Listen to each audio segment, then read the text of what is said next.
Bonjour à toutes et à tous et bienvenue pour un nouveau numéro de Metal Missile et Plastic Gun. Aujourd'hui nous sommes à Japan Expo et il y a du jouet, du lourd, alors allons-y.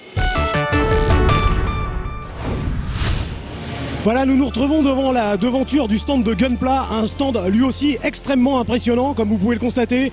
Donc la légende dit le retour du Gunpla. En ce qui me concerne, Gunpla n'était pas parti, mais bon, s'il peut entre guillemets revenir en force et frapper un grand coup, eh ben je suis preneur parce que c'est du Gundam, c'est du Dragon Ball, c'est tout ce qu'on aime et on va aller voir ça de plus près.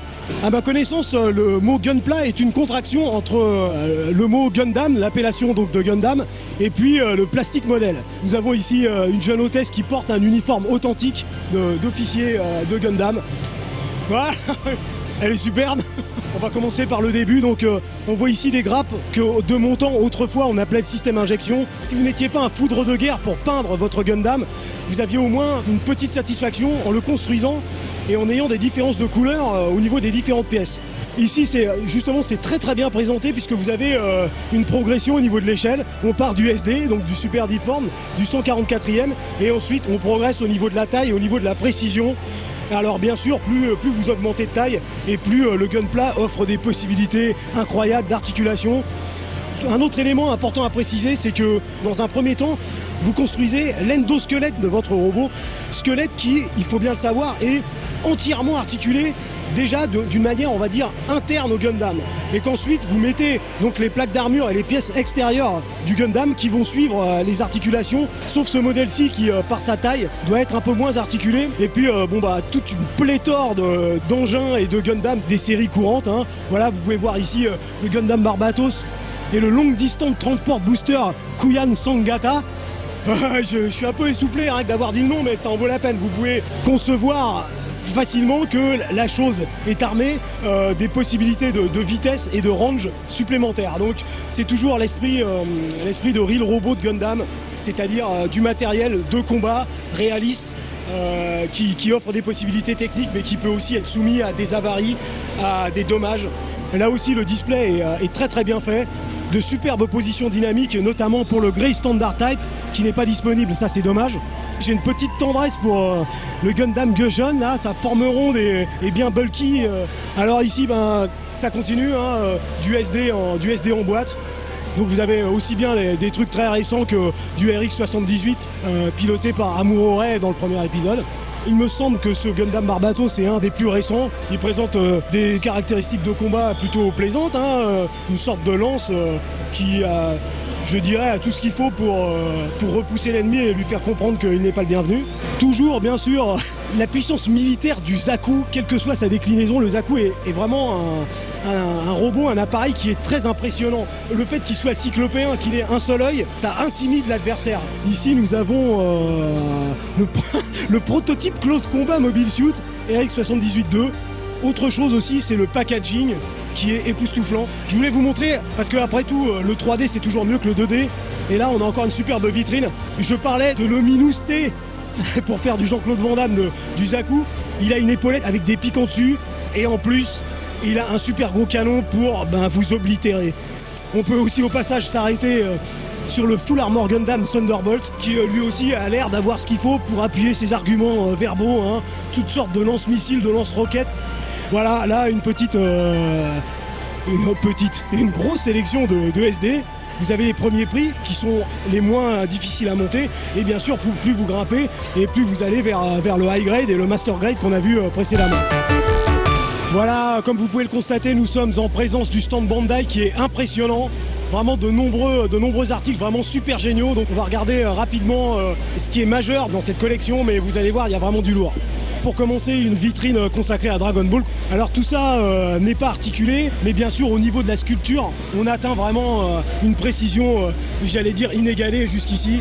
Vous pouvez voir, les ombres sont bien réparties sur les costumes, notamment de Vegeta. Entre guillemets, l'immobilité du jouet est compensée par la fidélité et la précision de sa sculpture. Donc là, il me semble que c'est ce qu'on appelle du SH Figure 0, donc pas d'articulation, mais là aussi une sculpture vraiment époustouflante. Et puis l'ajout de projection et d'effets d'énergie, on en a vraiment à profusion. Ici, vous avez Goku qui fait le Kamea. La propulsion de son ki déclenche tellement de puissance qu'il y a la Terre qui vole aux alentours. Une fois de plus, un Goku phase 3 dans toute sa magnificence. On continue parce que c'est pas fini. Alors, ici, on commence, comment dirais-je, le règne du SH Figuarts, c'est-à-dire de la figurine articulée. Il y a eu des upgrades dans les articulations, c'est-à-dire qu'ils ont ajouté des degrés dans les articulations, donc c'est encore plus articulé que ce qu'on avait auparavant. On dispose d'une posabilité quasiment infinie, c'est-à-dire que vous pouvez mettre les personnages dans toutes les positions possibles et imaginables, et en plus, la sculpture qui est plus précise et plus fine rehausse l'ensemble du jouet. Voilà un exemple assez criant, Bilus, un chat humanoïde, il a plusieurs têtes. Ses traits sont extrêmement bien rendus, quelles que soient ses expressions.